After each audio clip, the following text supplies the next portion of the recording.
এটির নাম শাটিল। এই শাটিলটি সেলাই মেশিন যদি না লাগান তাহলে মেশিন সেলাই হবে না।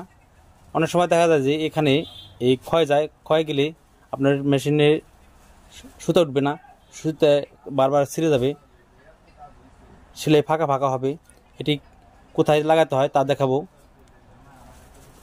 এই হচ্ছে আপনার সেলাই মেশিন।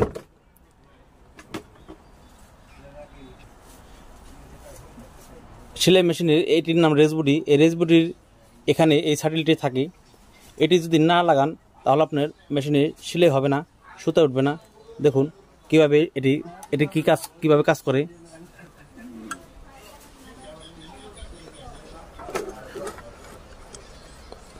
এই হচ্ছে আপনার সুই এবং সুতা। দেখুন এটির কাজ হচ্ছে নিচে থেকে এই সুতাটি বাজিয়ে দেওয়া, এভাবে বাজিয়ে দিয়ে এখান থেকে উপরের দিকে উঠানো, এর কাজ। দেখুন এভাবে একটি প্যাঁচ দিয়ে এখান থেকে ওই উপরের দিকে এভাবে উঠবে।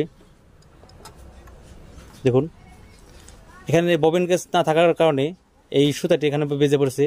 আর ববিন কেস যদি থাকে তাহলে এখানে আর বাজবে না। আমি আবার ববিন কেসটি লাগিয়ে দেখাবো। এর জন্য এই ক্লিপটি এর উপরে বসায় নিতে হবে। এরপরে এই দুটি পিন আছে, এই পিনের উপরে এই লক দুটির উপরে আটকে দিতে হবে। এই হচ্ছে আপনার ববিন কেস। ববিন কেসটি এখন লাগিয়ে নিব। দেখুন এখন আবার এটি চেক দিব। দেখুন এই হচ্ছে আপনার সুতাটি। এই সুতাটি শাটিলটি এমনি করে বাজিয়ে দেবে। বাজিয়ে দিয়ে এই ববিন কেসের যে সুতাটি এটি উপরের দিকে টেনে নিয়ে যাবে।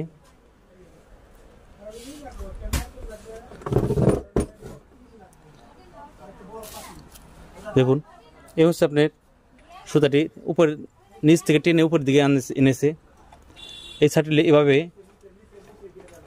এখন আপনার এখানে যদি কাপড় দেন তাহলে আপনার সেলাই হবে। এভাবে আপনারা দেখুন এই হচ্ছে আপনার রেসবডির ফুল সেট, শাটিলের সেটটি। এটি রেসবডি, শাটিল এবং ববিন কেস এই তিনটির মাধ্যমে এই সেটটির যদি আপনার এই শাটিলটি না থাকে তাহলে আপনার মেশিনে সেলাই হবে না, কোনো কাজে আসবে না মেশিন। যার কারণে আপনারা এই ধরনের শাটিলটি যে কোনো সেলাই মেশিনের দোকান থেকে কিনে এনে নিজেরা লাগিয়ে নিতে পারেন। এই শাটিলটির দাম 50 টাকা, 60 টাকা, 70 টাকা, 80 টাকা বিভিন্ন পদের পাওয়া যায়। এই ধরনের শাটিল এনে আপনারা নিজেরা লাগিয়ে নিতে পারেন।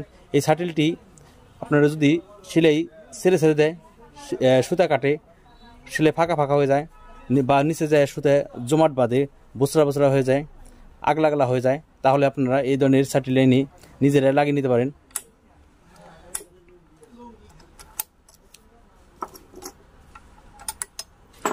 এই শাটিল সাধারণত 3-4 ধরনের হয়।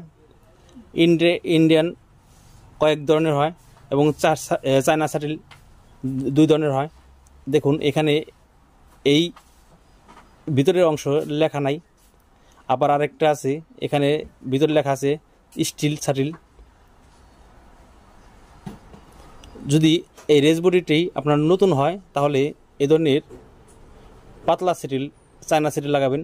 আবার যদি এই রেসবডিটি পুরাতন হয় তাহলে এ ধরনের শাটিল না লাগিয়ে ইন্ডিয়ান মোটা শাটিল এনে এখানে লাগিয়ে নেবেন।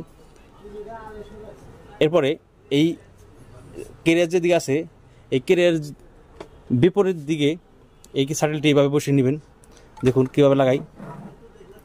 দেখুন এর নিচের যে গর্ত আছে গর্তের মধ্যে থাকবে। এরপরে এই ক্লিপটি এইভাবে রাখলে হবে না,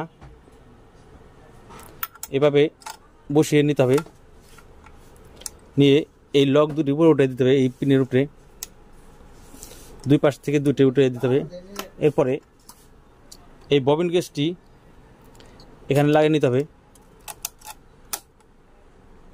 এটা লাগানো হয়ে গেল। এভাবে আপনারা যে কোনো মেশিনের শাটিল নিজেরা লাগিয়ে নিতে পারেন। এই ধরনের ভিডিও ভালো লাগলে লাইক, কমেন্ট, শেয়ার করবেন এবং নিত্য নতুন ভিডিও পাওয়ার জন্য সাবস্ক্রাইব করে রাখবেন। সবাইকে ধন্যবাদ।